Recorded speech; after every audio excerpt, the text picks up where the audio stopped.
मेरा नाम धीरज जैन है।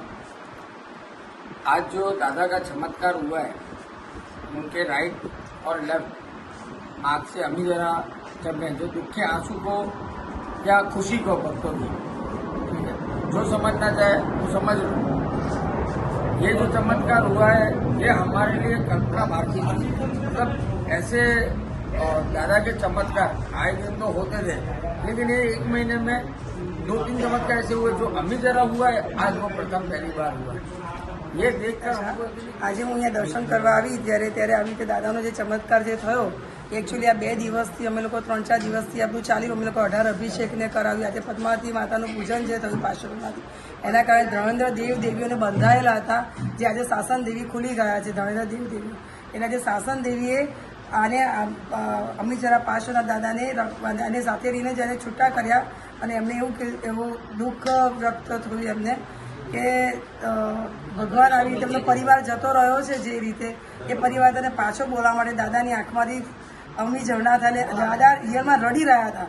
આ ખુશી નથી, બટ દાદાની આંખોમાં આંસુ આજે દુઃખના આંસુ છે કે દાદાને પરિવારને પાછા બોલાવવા માટે રડી રહ્યા છે. તો એનાથી તો શું અપેક્ષા છે?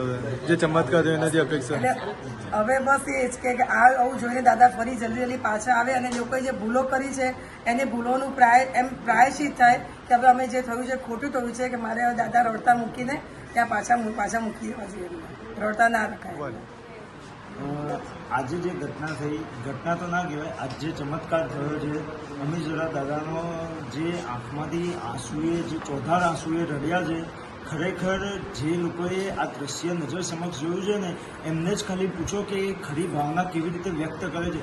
કે ત્યાં એક બાજુ દાદા રડે ને એક બાજુ એમના ભક્તો રડી રહ્યા હતા. જેને જોયું છે, જે પબ્લિક, જે ભક્તો હાજર હતા, તમે નજારો, હું દરેક વ્યક્તિને, દરેક રાતનગર સંઘના દરેક લોકોને વિનંતી કરું છું કે જે લોકોના મનમાં શંકા છે કે આ બધું જે થયેલું એ સારું છે, અરે ભાઈ, તમે લોકો એકવાર આવીને જુઓ.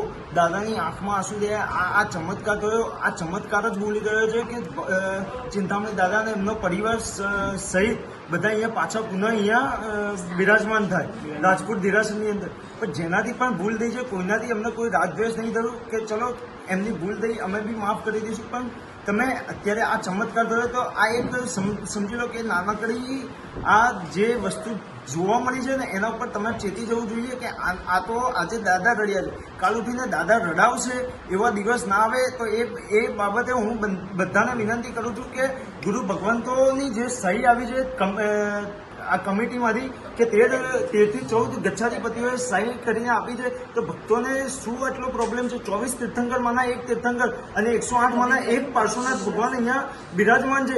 તો આજે તમે નહીં જાગો તો કાલે શું કરશો? આજે આ ભગવાન છે, કાલે પાલિતાણાના, જ્યાં ઈચ્છા થઈ ત્યાં ભગવાનને ઉઠાવશે, જ્યાં ઈચ્છા થઈ ત્યાં દેરાસર બનાવશે. જૂના પ્રાચીન દેરાસરો જ નહીં બચાય તો પછી કરશું શું? આગળની પેઢી આપણો વારસો જ નહીં સચવાતો જોઈએ તો તમે કરશો શું? વિનંતી છે, બધાને વિનંતી છે કે રાજપુર સંઘમાં અત્યારે ચિંતામણી દાદા જે સિલેટમાં લઈ ગયા છે, જે બિલ્ડરો, એ પુનઃ સ્થાપિત અહીંયા થાય. દરેક રાજનગરના દરેક સંઘને એક વિનંતી છે, જે લોકોને મનમાં શંકા છે કે જે કર્યું આ તે, હું બધાને એક જ વિનંતી કરું છું, આપ રૂબરૂ એકવાર આવો. કોઈની કઈ સુની વાતો પર વિશ્વાસ ના કરો. એકવાર આવો, અહીંયા આવીને દેરાસરમાં અડધો કલાક દાદાની આંખમાં આંખ મિલાવીને તમે જુઓ, બરાબર છે? તમને દાદા જ અહેસાસ કરાવશે કે આ થયું એ ખોટું થયું છે. અમારી કોઈની વાતો પર વિશ્વાસ ના કરો, એ હું આપ સૌને વિનંતી કરું છું, બરાબર છે? બાકી ભૂલચૂક થઈ હોય તો માફ.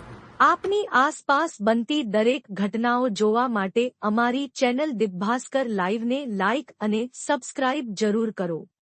અમારી ચેનલ સાથે જોડાવા માટે તથા તમામ પ્રકારની જાહેરાતો માટે સંપર્ક કરો.